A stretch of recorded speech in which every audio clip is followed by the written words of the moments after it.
Is everybody ready? Yeah.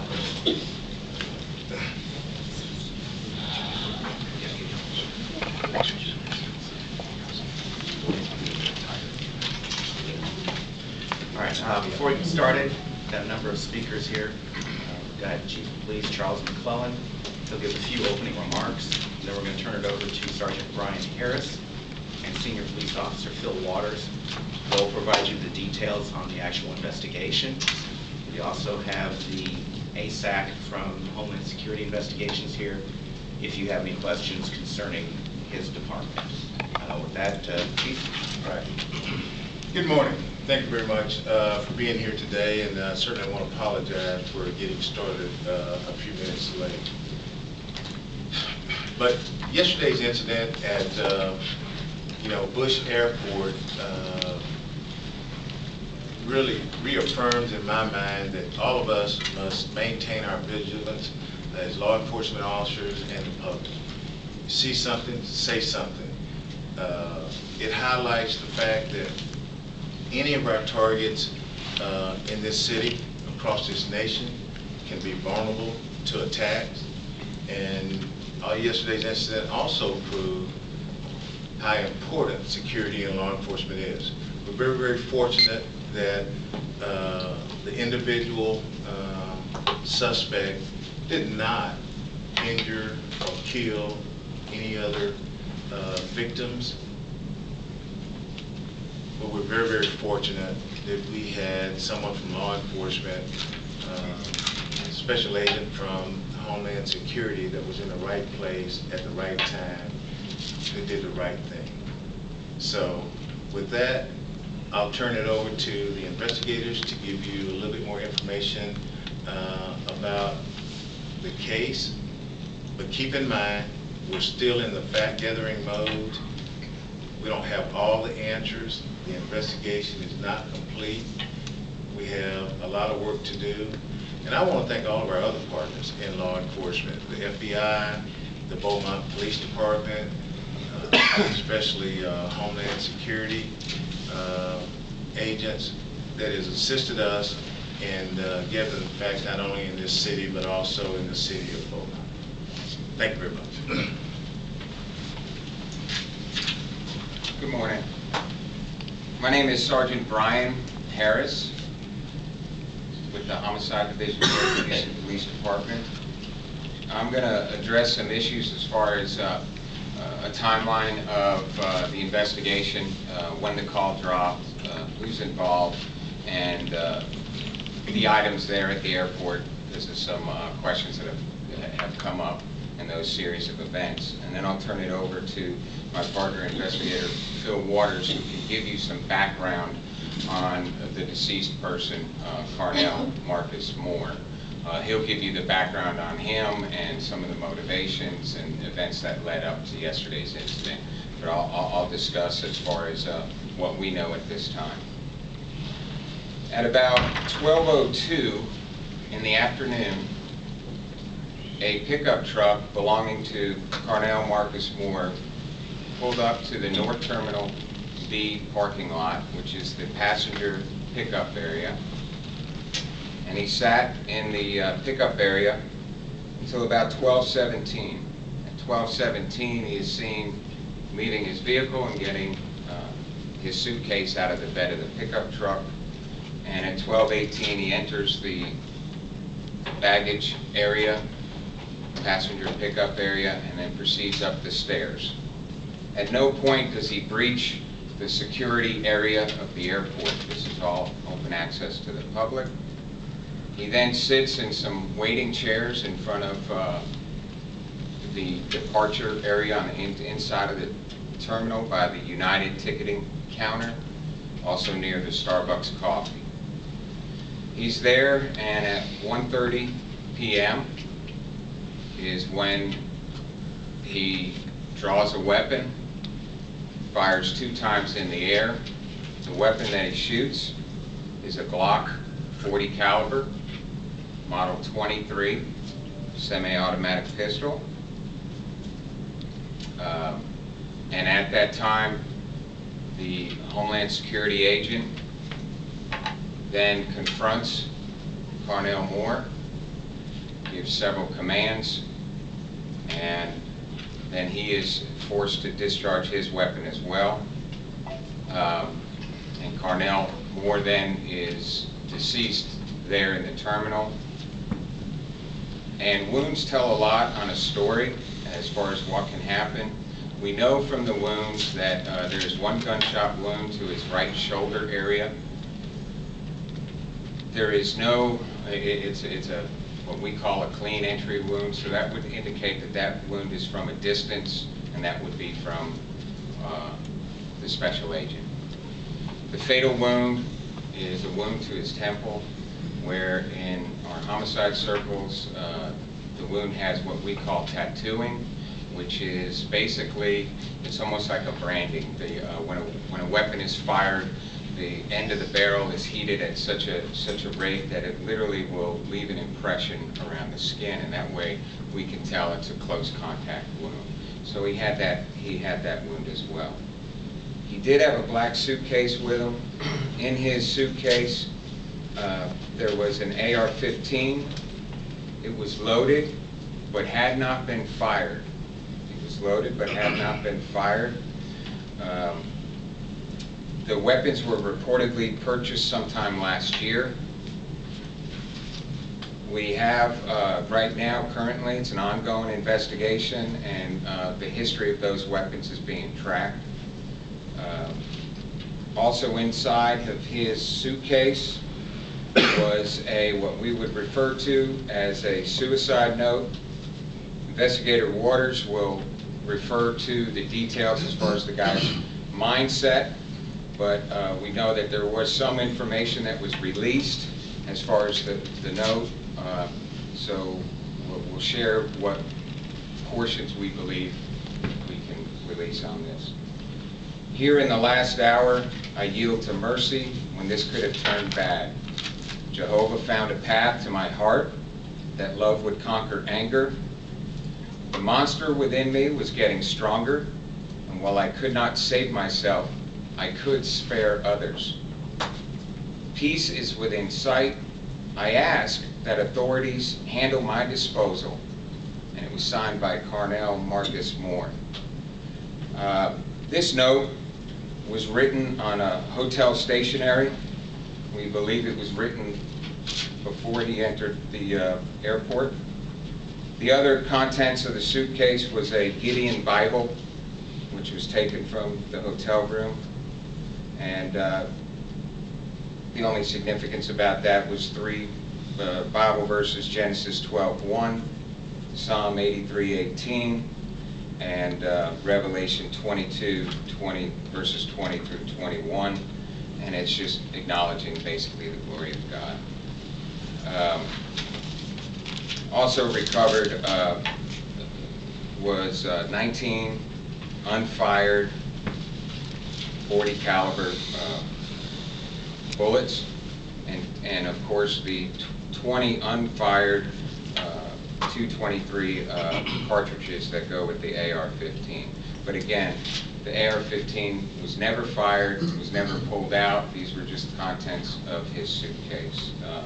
So with that, I'm going to turn it over to Investigator Waters. Thank you, sir. Carnell Marcus Moore's final odyssey began Tuesday morning in Beaumont, Texas. Mr. Moore approached a woman that he worked with at an apartment complex in Beaumont that he had apparently become infatuated with, and expressed to her his romantic desires. He in effect kidnapped her at gunpoint and wanted her to take him to Houston, Texas. She somehow talked him out of doing any further harm to her, and he released her. He gets in his truck and comes to Houston. That incident went unreported. He arrives here in Houston somewhere after 3 o'clock in the afternoon on Tuesday. He checks into the Derrick Hotel and by himself, and we don't know what he is doing from that time to the time he enters the airport, other than he is posting a variety of comments on his Facebook page. He's talking about the final act, something that is going to occur the next day, which at this point would be Thursday. He is sending these messages out on Facebook on Wednesday. He talks to his brother in Beaumont on Wednesday.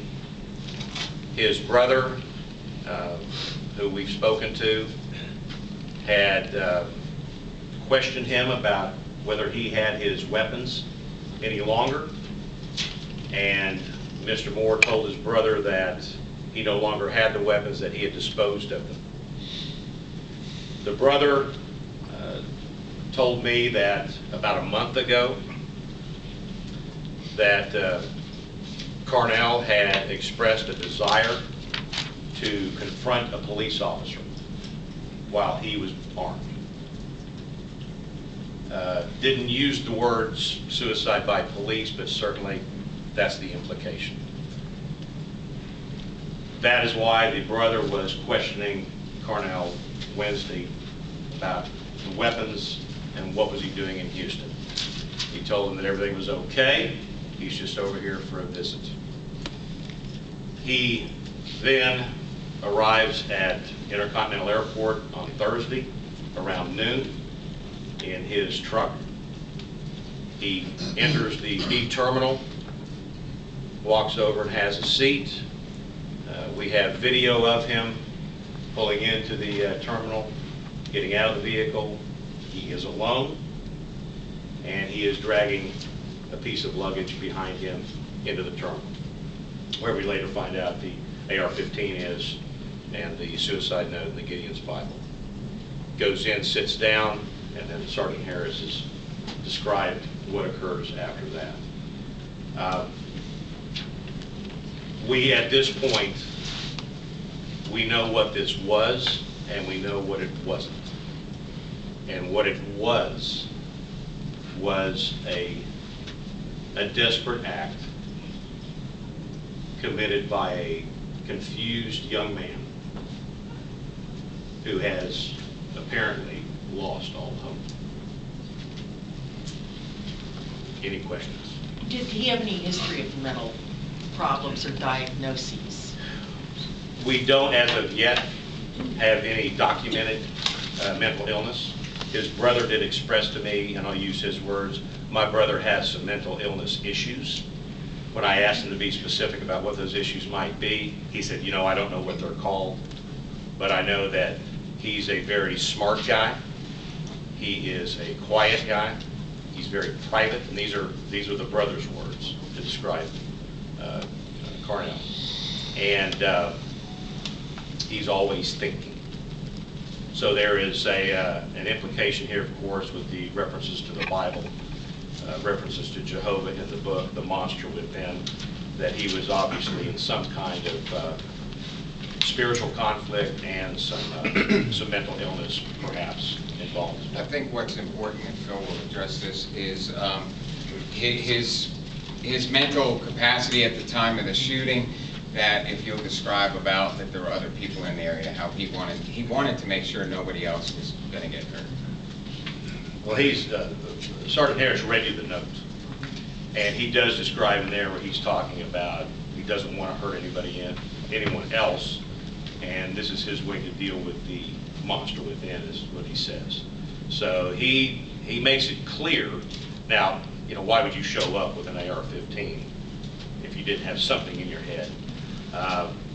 But obviously he made a decision that he was not going to harm anyone else. Was there anything else in his car or in his home that you guys found? The FBI Beaumont did a search on the home, and we did recover boxes the weapons came out of. There are some other, a laptop, there's a computer there, and we have the phones out of the truck. We have a couple of laptops out of the hotel room that he destroyed or attempted to destroy. The hard drives are intact. So once we have been able to analyze all of that information, hopefully we'll have a little bit more information as to his mindset. What was his line of work, sir?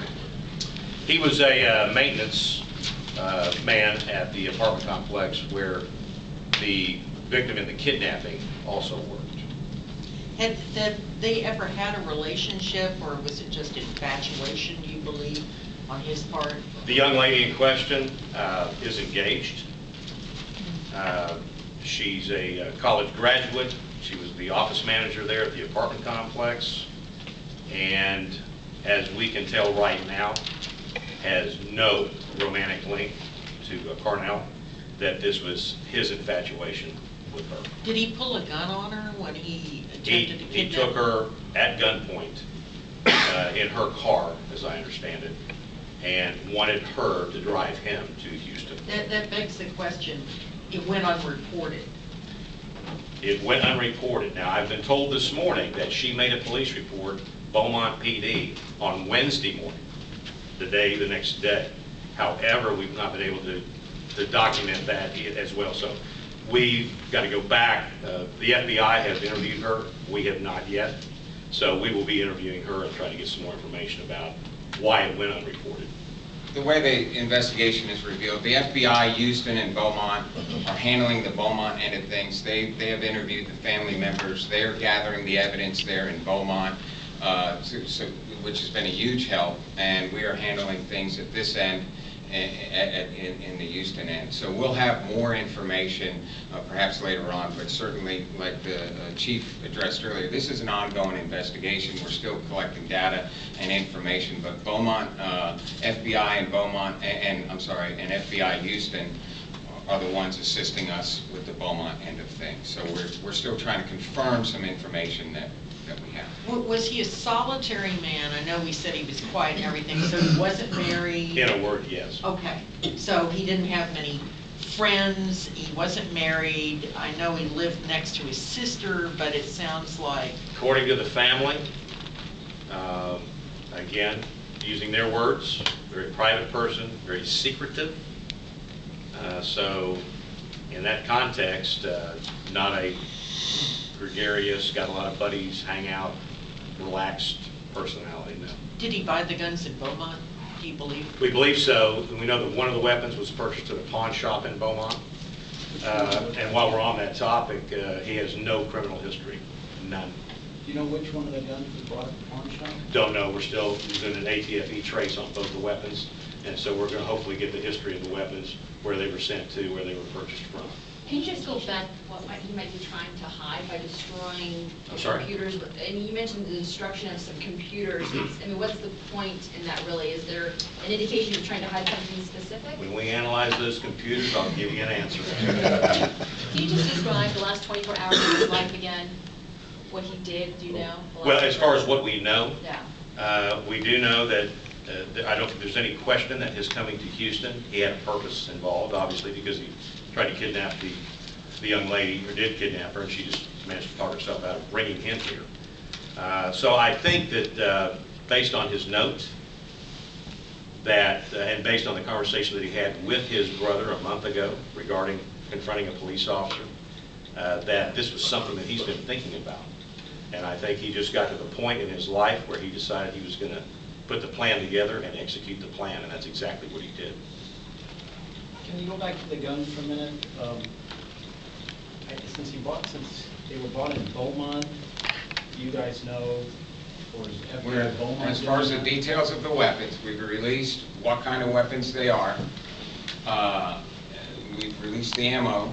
As far as the details of the weapon and the history of that, we'll have that, but we can't discuss that right now because we just don't have the information, but we'll get there and we'll have that information. So as far as any other details on the weapons, we're not at liberty, number one, and number two, we just don't have the information to answer any of those questions involved. Just to be clear, The short answer is no. Okay. he had intended to come to Houston earlier then? I'm sorry, sir. He had intended then to come to Houston a few days earlier than he actually got here with the kidnapping of that woman? That's what he told the woman that he kidnapped. So obviously he has a plan. He wants to get to Houston. He wasn't able to get here in the manner he wanted to, so he brought himself to Houston. Well, what do you think his plan was, though, if he had gotten her here? I have no idea. What we're hoping, though, is Sergeant Harris has said, we're in the beginning stages of the follow-up in the investigation. So until we can analyze the material that we have and come to some kind of a conclusion as to answering that question. Hey guys, real quick, the investigators have given you the facts as they know them up to this point. Y'all are asking questions about speculation. I'd rather not go there. If y'all have a question of them on this case or of the chief, let's take about 2 or 3 more and then we're going to wrap it up. Can you tell us about, again, you can't tell us everything about the gun. Were they legally purchased? Can you tell us that? Did he have a background? What we can and all tell that you, business? what we can tell you is that the weapons are not stolen. That there is no history of these weapons being stolen. As far as the purchasing of them, we just don't know. Let me just say this, on the weapons purchase and things like that in general, this is an issue with weapons across the country. Sometimes there's only one official record of a firearm being purchased, the original purchaser. And as all of you know, the laws in this country prohibit transfer of guns, purchases, and in some instances, without any documentation. If I decide to sell you my weapon in the parking lot, I can do so. Can you give us a But little more these guns, details? one was bought in a pawn shop, right? Is that correct? Again, look, we're not going to address those issues now. Okay, we've told you what we've been able to tell you. And we can't answer those questions because we don't know. So any more questions regarding the weapons? Last question. Was the special agent injured? I'm sorry? Was the special agent injured? No, he was not. Okay. No, All he right, was thank you not. very much. Will we be able to speak with the special Homeland Security agent? Yes. Yes. Go ahead. Per Homeland Security's policy, I will be interviewing the agent involved this afternoon with his attorney. And he will Just one make a more statement question, at real that time. quick. Any changes planned, chief, or whoever can address this, about being able to walk into Bush or any other airport with loaded guns? Well, let me just say this in general. Anytime we have an incident like this, we go back and evaluate and reassess all of our security concerns. But in the United States of America, and in some states such as Texas and the city of Houston, people can walk into public areas with firearms in some legal manner. You know, he had not reached any sterile or secure area, and that's that. So, in your opinion, the security worked? In my opinion, we were certainly fortunate that we had a Homeland Security special agent at the right place at the right time, and no one was injured. All right, thank you very much. Thank you very much. Oh, sure.